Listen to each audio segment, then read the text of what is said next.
Muy buenas tardes, una vez más, este es Carlos Dávila, en una tarde espectacular, un cielo completamente hermoso, aquí en el desierto de Alamogordo, Nuevo México. Estamos aquí para poder transmitir una palabra de esperanza y me alegro mucho, siento mucho gozo en el poder transmitir por estos medios.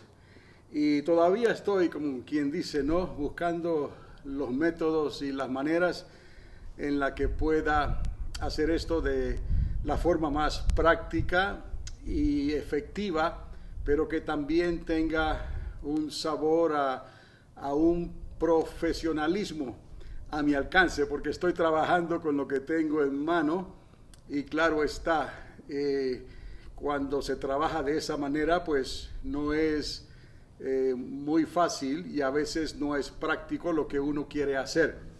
Pero hace unos días atrás estuve hablando el mundo de las profecías y de la palabra de Dios es algo que yo continuamente estoy pensando en las cosas que Dios ha escrito en la palabra y me interesa en gran manera conocer los designios de Dios y es como un llamado interno y al mismo tiempo eso se convierte en un ministerio para tratar de alcanzar a aquellos que Dios va a añadir a los que han de ser salvos. No podemos obligar a nadie, no podemos violar el libre albedrío de las personas, pero sí convencerlos con la ayuda del Espíritu Santo, que es el que trae la convicción, y hablarles y ponerlos a pensar y tal vez de esta manera ellos consideren más de cerca los caminos y los designios de Dios. Y a la larga no está tan lejos la palabra de Dios, está escrita y accesible en esta nación. Claro, hay naciones que no son tan afortunadas como la nuestra, pero yo pienso que Dios nos ha puesto como punta de lanza para poder transmitir esta gran verdad. Y en realidad el esfuerzo ha de ser en que nos mantengamos al margen, no nos salgamos del único evangelio, del evangelio que la iglesia, los primeros cristianos recibieron en el comienzo, tratando de ayudar a Dios como si de alguna manera pudiéramos ayudar a Dios. Los que han de ser salvos, Dios que pesa los corazones y los escudriña, Él sabe quiénes son esas personas, no importa la edad, no importa la cultura, no importa el idioma, no importa lo que hayan hecho, pero sí está claro y definido y determinado que todo aquel que abra su corazón, que le abra el corazón a Dios y le diga a Dios, yo creo y yo quiero, ¿qué tengo que hacer para ser añadido a tu pueblo que ha de ser redimido en un futuro no muy lejano? Y Dios, indiscutiblemente, Dios lo va a hacer y sabemos que Él tiene los medios y el mejor medio que tiene es Él mismo, como Espíritu Santo, como el Espíritu de Dios que está aquí en esta tierra para recordarnos todas las cosas. Entonces, a la larga no hay excusa. Yo sé que en estos días hemos hablado de del conflicto que ha estado ocurriendo en Israel y con la franja de Gaza y los palestinos y los del Líbano y los de Hezbollah y el odio que no tiene explicación.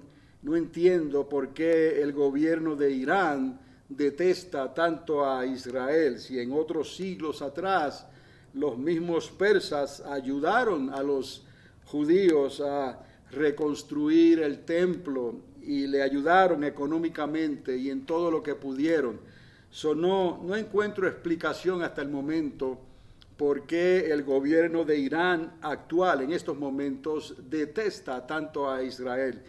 Digo todo lo contrario sobre los habitantes de Irán, sobre los iraníes. Ellos son personas nobles. Yo llegué a conocer a algunos de ellos personalmente cuando ingresé a las fuerzas aéreas y de hecho hice transacciones económicas con uno de ellos, y entonces me di cuenta que eran personas nobles y que son personas nobles que tienen un corazón abierto para Dios, para la verdad. Y yo creo que si le dan la oportunidad, el Dios de Abraham, de Isaac y de Jacob se le revela a ellos por el Espíritu Santo, por la palabra de la profecía, incluso por Jesús mismo, que Él no ha dejado de visitarnos aquí en esta tierra, y no cabe la menor duda que Jesús mismo se está apareciendo en diferentes lugares, de diferentes formas, con sus propósitos únicos que Dios tiene para alcanzar una raza, para alcanzar un pueblo, para alcanzar una ciudad, en fin, para hacer lo que Él quiere. Pero precisamente Él dejó esta palabra viva y eficaz, y dejó a la iglesia formada, dejó a una iglesia que está siendo transformada continuamente a medida que deja y le permite al Espíritu de Dios que haga los cambios necesarios y los ajustes necesarios, porque a la verdad la iglesia sin el Espíritu Santo no es nada, es solamente un nombre, una institución, y ya ahí queda todo. Pero una iglesia que está llena del Espíritu Santo, que cree en el poder del Espíritu Santo conforme a como se le fue enseñado al principio de los siglos, me refiero en la edad en que los primeros discípulos y apóstoles comenzaron a predicar este evangelio del reino. ¿Y por qué decimos del reino? Porque hay un primer reino, y ese reino, ellos, precisamente los que estaban de cerca, más de cerca de Jesús, cuando Él fue levantado hacia el cielo, justo antes le hicieron las preguntas que ellos consideraron más importantes, y una de ellas, de las primeras preguntas que le hicieron, fue: ¿cuándo vas a restaurar el reino? ¿Cuándo le vas a devolver, a restaurar o a poner en las manos el reino a Israel, a Jacob? Y Jesús obviamente les dejó saber que todavía no era el tiempo, pero que ese tiempo vendría en el futuro. Y recordad que para Dios un día es como 1000 años y 1000 años como un día.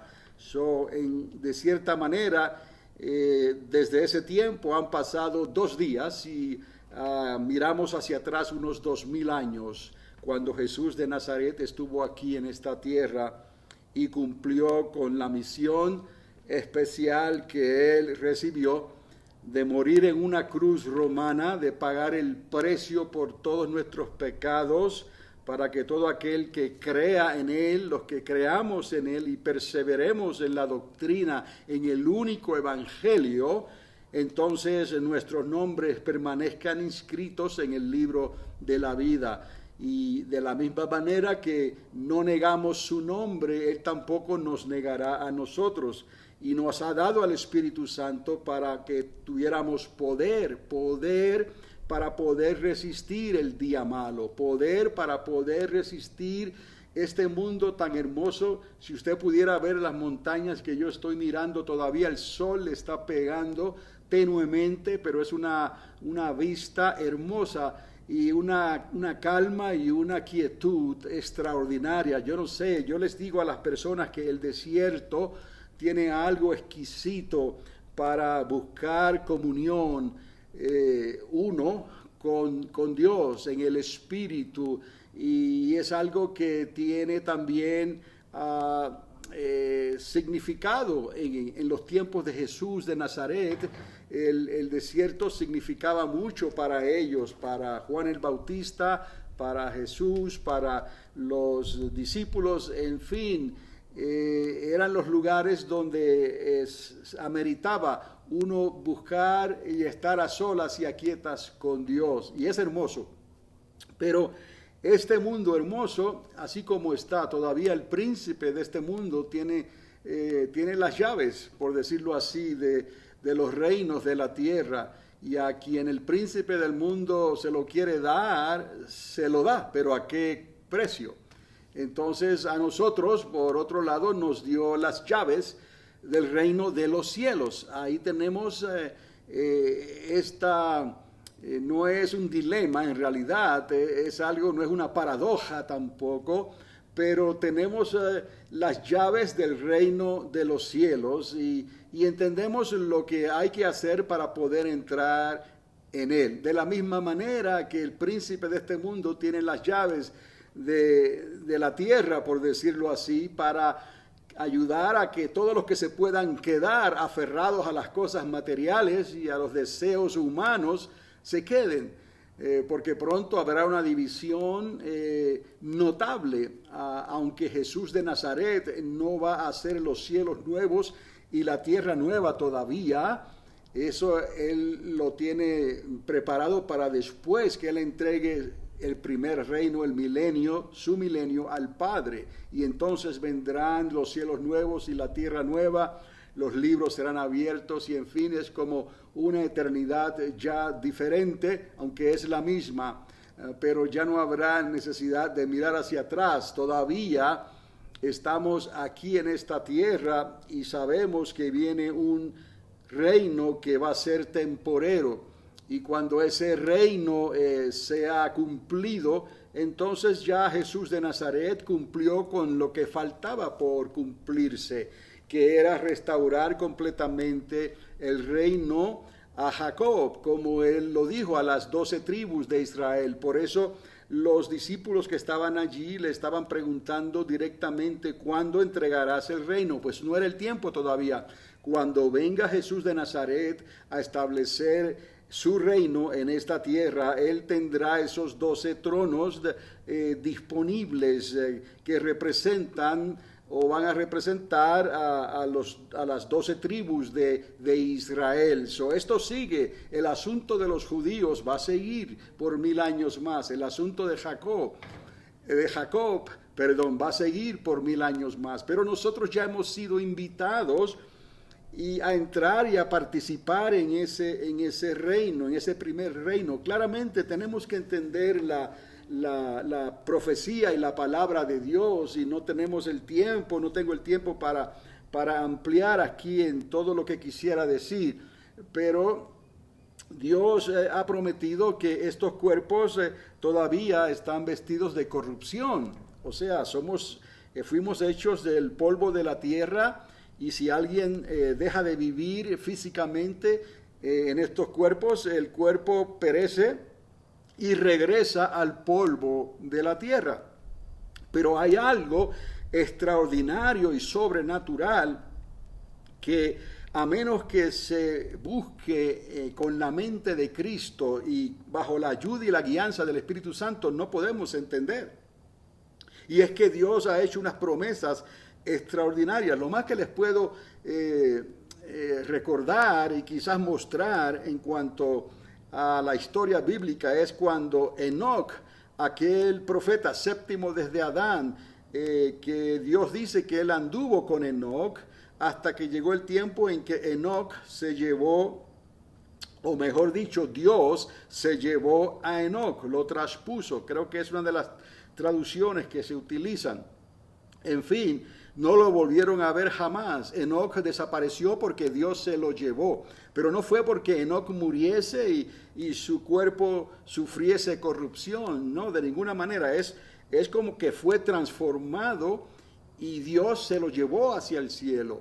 Y otro caso semejante lo vemos con el profeta Elías, cuando Dios, en cierta manera, hizo lo mismo con Elías delante de otro profeta que estaba siendo enseñado, era discípulo de Elías, el profeta Eliseo. Y ahí estaba Eliseo con Elías en el momento en que Dios levantó a Elías hacia el cielo, quizás como hizo con Enoc, de la misma manera, y entonces se lo llevó hacia el cielo. Pues sabemos que algo sobrenatural tiene que haber ocurrido, una transformación, porque nadie puede atravesar después de cierta altura. El oxígeno es necesario. De alguna manera, lo mismo con Enoc que lo que ocurrió con Elías. Dios de alguna manera con sus ángeles o protegieron a Enoc y protegieron a Elías, o lo que yo creo que ocurrió, fueron transformados en unos cuerpos glorificados en cierta manera, pero no en la medida en que Dios nos ha prometido que nuestros cuerpos serían glorificados, porque hay una diferencia grande. Todavía Jesús de Nazaret no había muerto, todavía Jesús de Nazaret no había, cuando digo muerto es que vino a la tierra, fue crucificado y resucitó 72 horas después, al tercer día. Eso no había ocurrido todavía, y él venció la muerte, y él fue el primero de la resurrección. Ejemplo, Lázaro, hermano de María, murió físicamente, y Jesús lo levantó de entre los muertos en una de sus muchas resurrecciones que él hizo, pero esas personas volverían a morir. Jesús fue el primero de la resurrección, el primogénito, la primicia de todo esto. Y entonces fue levantado con poder para que nosotros pudiéramos seguir ese ejemplo. Como Él resucitó, nosotros también resucitaríamos. Eso está dado en la palabra de Dios. Y el Espíritu Santo tiene mucho que ver con esto. Entonces, porque de la manera en que Cristo recibió un cuerpo glorificado, cuando Tomás, el incrédulo, pudo creer, es porque prácticamente Jesús le dijo, mira, tócame y soy el mismo. Obviamente no era el mismo cuerpo, tenía las marcas todavía, las cicatrices, pero ya no era el mismo cuerpo, era un cuerpo glorificado, que era un cuerpo capaz de estar en la gloria en que estaba anteriormente, antes de que el Verbo se hiciese carne y habitar entre nosotros, y venir aquí a la tierra y tener esa misma gloria, porque antes de eso era un cuerpo netamente humano, hijo de María, hijo de Dios, pero era hijo con la sangre de María, y tenía los mismos elementos en su cuerpo, en su carne.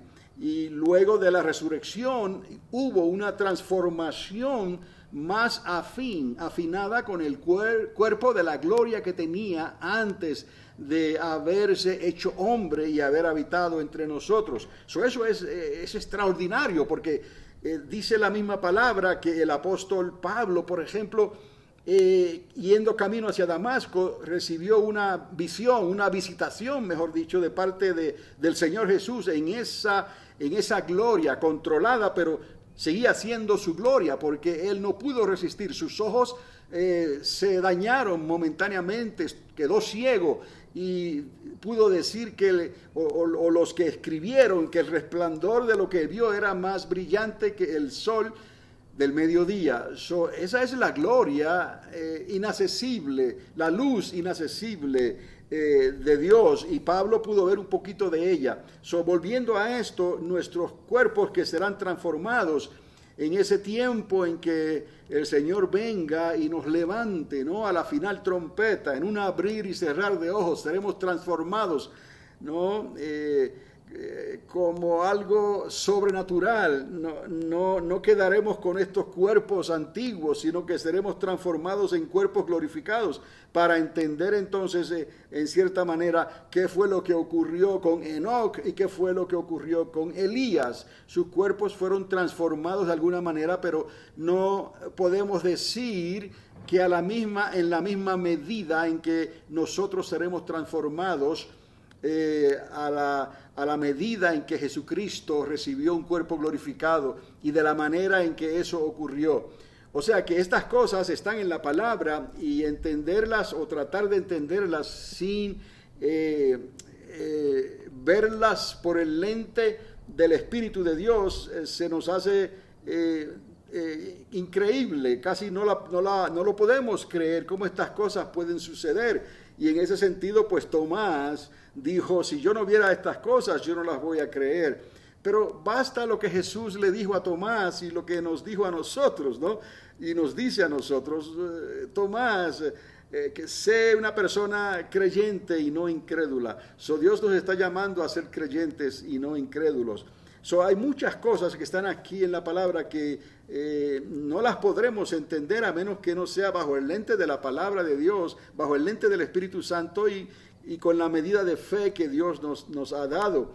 para poder entenderlas bajo la luz y la guianza del mismo Espíritu de Dios que nos hace entender todas estas cosas, atar los cabos y entonces poder ver cómo la palabra no se contradice en ningún lugar y hay una manera en que Dios nos recuerda que debemos de mirar la palabra como la suma de toda ella. Toda ella es la verdad, desde Génesis y en nuestro caso hasta el libro de Apocalipsis. Entonces, volviendo a lo que dijimos al principio en cuanto a Israel, lo que venimos hablando, hay cosas que no se van a resolver con Jacob hasta que Jesús de Nazaret venga y establezca su reino. Ese es el reino de Israel, pero es el primer reino de Cristo, el milenio de Cristo, porque Él es el que va a establecer esa monarquía aquí en la tierra. Y como podemos ver, no es el fin todavía. Después de esos 1000 años, entonces aún así ocurrirán otras cosas. Pero ya que mencioné esto de la suma de la palabra, voy a mencionar esto más de cerca antes de concluir aquí, porque me llama la atención lo que dice el Salmo 119 en el versículo 160. Vemos aquí 3 palabras claves en la raíz del hebreo, pero voy a leer lo primero, como dice el versículo, el pasaje. Dice, la suma de tu palabra, de su palabra, la palabra de Dios, es verdad. Y la suma se refiere aquí toda ella. Y eterno es todo juicio de tu justicia. Aquí vamos a ver algo, que la raíz de la palabra que se utiliza aquí es rosh. Por eso es que podemos decir al principio la suma de toda ella, davar y gemet. Esas son las 3 palabras que le dan la base a esta declaración, a este versículo. Otra vez, rosh, davar y gemet. Rosh es de cabeza, de suma, toda ella, y davar de la verdad, y eterna. Eterna es todo juicio de tu justicia, la palabra gemet. So, rosh, davar, gemet. La suma de su palabra, toda ella es la verdad. Y a veces no nos damos cuenta, y quizás hay personas que quieren predicar o enseñar el evangelio y piensan que lo que se estableció antes de Cristo pues quedó atrás y ya no aplica, y que de alguna manera se puede enmendar o se puede, como decimos hoy en día, se le da un upgrade o un update a un sistema operativo. Y en realidad no podemos pensar de esa manera, porque Jesús mismo dijo que Él no vino a quitar, a abrogar la ley, sino que Él vino a cumplirla. Lo que queda antes de Jesús, desde los días de Moisés, no fue cancelado. Todo lo contrario, lejos de la verdad, Jesús mismo lo cumplió en sí mismo para que esa ley pudiera entonces ser transmitida a nosotros por el Espíritu, en el Espíritu, y así esa palabra era vivificada por el mismo Espíritu en nosotros, que teniendo libre albedrío podemos escoger obedecerla o hacer lo que nosotros querramos hacer y desobedecer a Dios. Entonces, de esta manera Dios pesa los corazones y no se convierte esto, o no se quedó en un acto religioso, en algo institucional solamente. Es un evangelio vivo, es una palabra viva, vivificante, que nos hace pensar con la mente de Cristo y nos hace entender por qué Israel está siendo tratada de la manera en que está siendo tratada hasta los días de hoy, porque sabemos y conocemos el fin de esta historia. Entonces sabemos a quién Dios le dio esa tierra y bajo las circunstancias que eso no se puede cambiar. Y Dios le da a entender a su pueblo, si yo pudiera cambiar esas cosas, entonces el sol y la luna dejarían de funcionar a la manera que Dios mismo los estableció. La luna por la noche, digamos, y el sol por el día. Si lo que Dios prometió y lo que Dios dijo no fuera a cumplirse. No hay manera en esta tierra, en el universo, en toda la creación, en que Israel sea destruida. Es algo que no puede suceder. Es como levantarse contra Dios y tratar de destruir a Dios. Es el principio maquiavélico de aquel arcángel, de aquel querubín, caído, que se rebeló contra Dios. No hay nación en esta tierra, no hay poder en esta tierra, no hay Jezabel en esta tierra. Y sabemos lo que le ocurrió a Jezabel por levantarse en contra de Israel. No hay gobierno que pueda destruir a Israel. Entonces, no hay manera de que esa tierra le pertenezca a alguien más a no ser a Jacob. Entonces tenemos que entender esto, que Dios estableció las cosas y que Dios va a bendecir a todos aquellos que quieran estar bajo la cobertura de Israel, pero necesitan creerle al Dios de Abraham, de Isaac y de Jacob, a creer a la Biblia, a la Torá, a la palabra, al Nuevo Testamento, a todo esto que está unido en realidad, que no debe de estar separado. Por eso es que algunos cometen un grave error tratando de enseñar otro, diferente evangelio. El evangelio está compaginado desde Génesis hasta Apocalipsis y Jesús de Nazaret está en el centro de todo esto. Y ese capítulo 119 en el libro de los Salmos, en el versículo 160, está en el centro de todo esto también, porque es la suma de la palabra toda ella. Jesús no vino a abrogar la ley, vino a cumplirla. De manera que no podemos enseñar otro evangelio, no podemos descualificar a Israel, no podemos sustituir a Israel. Al contrario, vamos a entender el capítulo 11 del libro de Romanos, donde Pablo lo explica claramente para aquellos que aún en esos días estaban pensando que ya la iglesia había sustituido tal vez a la nación o al pueblo de Israel, lejos de la verdad.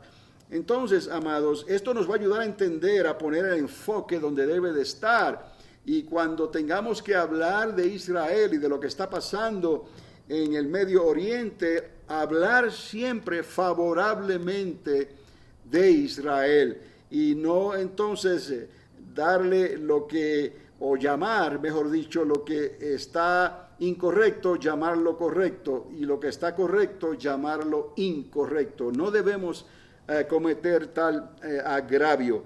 Y concluyo con esto, porque la razón que Jesucristo mismo nos recuerda estas cosas, que Él no vino a quitar lo antiguo, sino que Él vino a cumplirlo todo y lo compaginó en una sola verdad, toda ella, basado en ese Salmo 119, recuerde eso siempre. Pero Jesús mismo dijo algo extraordinario aquí también, en el capítulo 10 del Evangelio de San Juan, en el versículo 16, Jesús dijo algo que muchos hoy en día quizás no se detienen a pensar mucho en esto, pero dice que también tengo otras ovejas, ese es Jesús hablando, que no son de este redil, de su rebaño, digamos. Aquellas también, dice aquí la palabra de Dios, aquellas también voy a traer y van a oír mi voz y sabrán que habrá un pastor. Entonces, lo que estamos viendo aquí es que hay algo más que Jesús le está diciendo al pueblo de Jacob, que hay otro pueblo más, otras ovejas que no son de este redil. Aquellas también las he de traer y oirán mi voz, dice el Señor, y habrá un rebaño y un pastor. Entonces, la suma de la palabra, toda ella es la verdad. No hay otro evangelio, no hay otro salvador. La salvación viene de los judíos. El milenio va a ser establecido por Jesús de Nazaret para las 12 tribus de Jacob, y nosotros estamos invitados a ser transformados, arrebatados en un abrir y cerrar de ojos a la final trompeta, y nos reuniremos con el Señor en las nubes, nos marcharemos con Él. En ese momento que Él va a venir a las nubes, nadie lo va a ver, pero nosotros sabemos que fuimos llamados, transformados y levantados. Subiremos como subió Enoc y subió Elías, y seremos llevados con el Señor a las moradas celestiales por un tiempo. Creemos que posiblemente estamos hablando de 3 años y medio, que esto va a ocurrir a la mitad de la semana 70, a la mitad de esos 7 años que Dios tiene determinado para tratar con Israel finalmente y con las naciones de la tierra. 7 años, la semana 70. Y los últimos 3 años y medio de esa semana 70, de esos últimos 7 años, los últimos 3 años y medio, pudiéramos decir que entonces eso será la grande tribulación, el día de angustia de Jacob. Y entonces los primeros 3 años y medio es el tiempo en que Dios estará tratando con el corazón de Israel para prepararlos para que puedan mirar al que traspasaron, al que vendrá pronto y que pondrá sus pies sobre el monte de los olivos, y para que crean en Él. Y esos 2 personajes, esos 2 olivos no son otra cosa. Creemos que son 2 personas, así como Elías, así como Moisés, así como Enoc, profetas que Dios utilizó en gran manera. Esos estarán ministrando en la tierra, en el templo, con los judíos, mientras nosotros también, como iglesia, estamos al tanto de todo esto que está ocurriendo, y la misma iglesia va a ser bendecida durante esos 3 años y medio para prepararse aún mejor. Yo pienso que es para ser llenos completamente del Espíritu Santo, y que todos reciban el bautismo del Espíritu Santo en fuego, con la evidencia de hablar en lenguas angelicales, y todo eso con poder y autoridad, como comenzó la iglesia en el primer siglo, en el siglo en que los discípulos comenzaron y fueron esparcidos a causa de la persecución aquí y allá, y comenzaron a predicar el único evangelio, el evangelio del reino, a toda criatura. Y yo pienso que en esos 3 años y medio nuestro corazón se va a abrir para Israel, y se va a abrir al testimonio de Cristo bajo el poder del Espíritu Santo, y no bajo el poder de una institución, de una religiosidad, de algo controlado por los hombres. No, esto tiene que ser todo del Espíritu de Dios. Y entonces estaremos preparados para esa final trompeta, y puede ocurrir, creemos, a mitad de esa semana 70. Nadie sabe el día ni la hora, nadie puede poner fechas, pero sí estaremos preparados, mirando hacia arriba, como dice la palabra, de dónde vendrá nuestro socorro. Nuestro socorro viene del Señor, quien hizo los cielos y la tierra.